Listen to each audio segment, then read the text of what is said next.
Petangnya setelah gedung, kita layan mandi laut lah pula.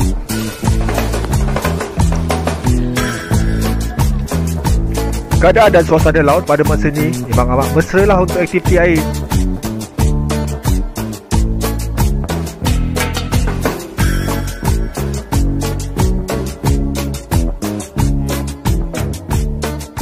Assalamualaikum dan selamat pagi guys.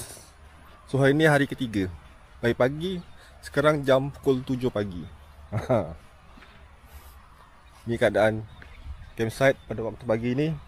Tenang aja. Tiada angin dan kedengaran bunyi kicauan burung. So pagi ni aku nak bawa pusing keliling campsite ni lah. Tengok apa yang ada. Jadi, kalau korang nak cari tempat camping yang tenang dan cantik di Johor ni, ini ada KZ Funny Campsite, terletak di Mersing. Kawasannya luas, banyak pokok rimbun dan terus menghadapi pantai. Jadi, memang sesuai kalau nak berkemah sambil dengar bunyi ombak. Dekat sini ada tapak kemah dengan pilihan yang berbeza, dekat pantai, tengah atau bawah. Harga pun berbeza, antara RM60 hingga RM80 satu malam. Ikut lokasi tapak lah. Plug point pun ada, cuma ada extra charge lah.